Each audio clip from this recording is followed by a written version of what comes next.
Baik, saya di sini bersama Pak Badudit, seorang pengusaha properti halal di Indragiri Hilir.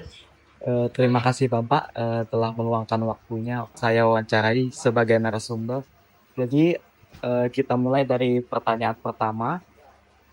Pertanyaan pertama yaitu, eee, bisa Bapak ceritakan, bagaimana perjalanan Bapak, mulai dari berbisnis, dan bagaimana cara Bapak mengelolanya?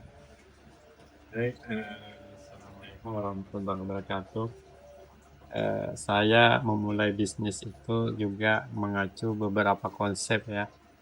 Konsep yang pertama yang saya gunakan adalah menggunakan bisnis syariah, bagaimana yang disampaikan oleh Profesor Antonio Sapi'i, orang pakar ekonomi syariah di Indonesia.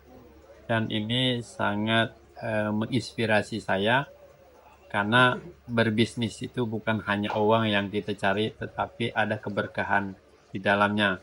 Yang pertama itu untuk memulai bisnis, kita cari produk yang berkualitas. Jadi menjual produk itu jangan yang tidak berkualitas, termasuklah properti. Yang kita jual itu benar-benar misalnya bangunannya bagus, kemudian alat-alat bangunannya di dalam itu tidak menggunakan misalnya batu bata yang murahan gitu. Jadi betul-betul kita yang dipilih itu berkualitas. Yang kedua, kita menggunakan bisnis ini jangan sekali-kali kita menggunakan uang riba. Nah, kita selalu menggunakan uang modal usaha kita walaupun kecil, bermula dari 50 juta, itu yang kita kembangkan. Kemudian yang ketiga, janganlah berbisnis itu menggunakan yang namanya gharar dan masyid. Artinya ada untung-untungan di dalam. Misalnya kita beli nomor, angan-angan kita dapat 1 miliar. Itu jangan. Yang ketiga, yang keempat adalah berbisnis itu wajib jujur dan adil yang diistilahkan dengan siap. Oke, saya kira seperti itu. Kita lanjut dari pertanyaan kedua ya. Selama berbisnis Bapak, pencapaian apa yang Bapak banggakan, yang Bapak kenang hingga sampai sekarang? Baik, saya kenang sampai sekarang, artinya saya sudah menciptakan usaha properti ini. Alhamdulillah sudah ditanggapi beberapa baik di dalam Kabupaten Indragiri Hilir maupun di luar Kabupaten Indragiri Hilir ya. Dia banyak juga berkonsultasi dengan saya bagaimana sistemnya, kemudian model bisnisnya bagaimana. Jadi itu bisa kita mengedukasi, bahkan pada saat itu juga bisa saya sebagai pembicara dan dilihat oleh orang-orang di seluruh Indonesia. Pertanyaan ketiga nih, apa tantangan Bapak pertanyaan ketiga, apa tantangan terberat Bapak, menghadapi suatu bisnis sekarang? Tantangan yang pertama itu geopolitik. Geopolitik ini karena pengaruh harga yang tidak terkontrol, harga minyak juga terkontrol, jadi para pembeli itu masih ragu-ragu ya untuk melakukan investasi di bidang properti. Apalagi mau bekerja sama-sama kita. Artinya tetapi kita sebagai seorang pengusaha yang tahu sistem, jangan menyerah gitu. Jangan menyerah. Artinya tetap kita menggunakan rumus duit tadi. Ada doa, menggunakan LOA, kemudian wajib kita punya usaha, kemudian yang ketiga wajib kita punya ilmu yang menggunakan ESG, kemudian yang kelima itu harus kita sanggup. Jadi dalam menjalankan usaha itu walaupun turun naik, tetap kita harus tangguh dan kuat. Jangan sampai menyerah, Pak ya. Oke. Pertanyaan keempat, pernahkah Bapak mengalami kegagalan dalam suatu bisnis? Pernah. Yang pertama bisnis yang saya jalankan adalah menjual handphone yang ada di Jalan Emboya. Karena apa saya pada saat itu berhenti? Karena saya direkrut orang bekerja untuk berangkat ke Jakarta sebagai kepala accounting. Kemudian yang kedua usaha saya juga saya berhenti di bidang pengiriman barang. Pada waktu itu adalah Garuda Express dari Peri. Juga saya berhenti karena faktor saya mau berangkat juga ke Jakarta. Saya kira itu merupakan kegagalan yang menurut saya itu sayang sekali tidak diteruskan. Karena dalam berbisnis itu kita jangan hanya melihat hasilnya, tetapi kita melihat capaian ke depannya. Jadi kalau kita bermulai yang kecil, kalau kita serius, insya Allah pasti akan berhasil. Untuk pertanyaan kelima, bagaimana cara Bapak menyeimbangkan peran akademis sekaligus untuk pelaku usaha? Kalau peran akademis itu saya sangat baik sekali karena di dalam akademi itu apalagi kita dosen kewirausahaan yang saya jalankan adalah kewirausahaan syariah, di mana di situ kita diajarkan bagaimana cara memulai bisnis dengan sistem Allah Rasulullah. Nah, jadi Allah Rasulullah itu mengajarkan kejujuran, kotona, sidik, dan lain-lainnya itu memang di dalamnya itu ada sosial. Artinya keuntungan yang didapatkan dari usaha itu tidak kita makan semua.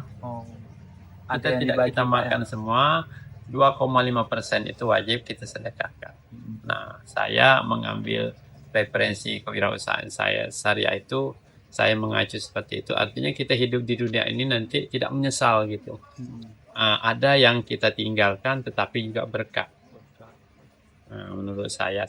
Pertanyaan keenam, menurut Bapak, apa modal utama yang harus disiapkan anak muda untuk memulai bisnis? Yang pertama itu trust ya, kepercayaan. Yang kedua keberanian.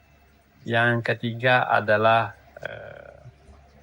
kalau saya lihat adalah cash flow. Itu yang tiga. Yang pertama itu trust, kepercayaan. Artinya kita bisa bekerja sama-sama orang, tapi kepercayaan itu harus dijaga.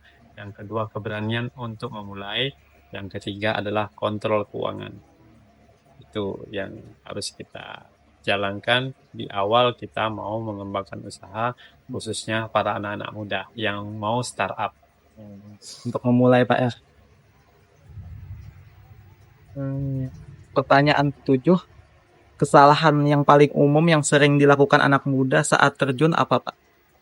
Yang pertama saya lihat terlalu banyak berpikir, terlalu banyak menganalisis, sehingga apa yang diinginkan, yang diangan-angankan, yang dipikirkan itu tidak terlaksana. Misalnya hari ini sudah kita memberikan motivasi, sudah semangat, tahu-taunya besok lemas lagi, karena dia tidak berani untuk memulai.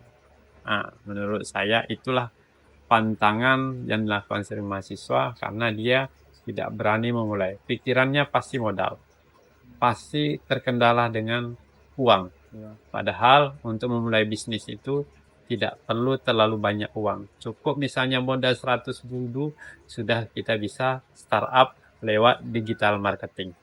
Pertanyaan yang ke-8. Di era seperti sekarang, peluang bisnis apa yang menjanjikan untuk generasi muda, Pak?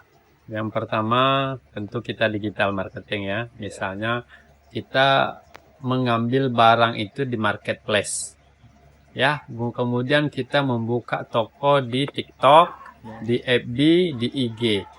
Kemudian kita dengan mengambil barang di TikTok atau di marketplace, itu tidak perlu kita beli. Tidak perlu pakai modal, cukup menaruh toko barang itu di toko kita, orang membeli, yang memberikan packing itu orang lain.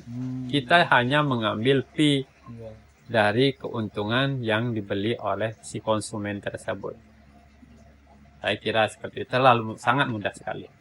Jadi itu ceritanya kita sebagai afiliator. Afiliator boleh. Lanjut ke pertanyaan 9. Bagi mahasiswa yang ingin memulai bisnis namun ragu, apa yang ingin Bapak sampaikan bagi mahasiswa yang ragu tersebut? Kita di dunia ini, terutama kita sebagai umat Muslim, pedoman hidup kita adalah Al-Quran dan hadis. Sementara mentor pertama kita adalah Rasulullah. Rasulullah itu berdagang. Jadi riwayat Ahmad mengatakan bahwa berdagang itu adalah pintunya ada 10. Sementara kalau kita bekerja di perusahaan atau di mana aja, itu hanya satu pintu. Jadi saya berharap kepada anak-anak muda, agar mau memulai yang namanya berdagang, berbisnis. Karena pintunya banyak.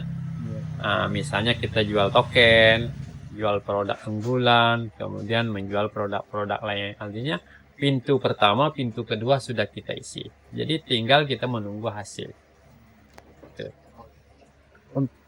Untuk pertanyaan terakhir, Pak, apa satu pesan Bapak untuk anak muda yang ingin memulai bisnis? Sebagaimana pesannya Bob Sadino, bisnis yang paling bagus kita jalankan adalah bisnis yang dijalankan sekarang. Itu. Iya. Terima kasih Bapak karena telah saya wawancarai dan juga menjadi narasumber. Berakhirlah wawancara hari ini. Apabila ada kesalahan kata, mohon maaf sebesar-besarnya. Wassalamualaikum warahmatullahi wabarakatuh.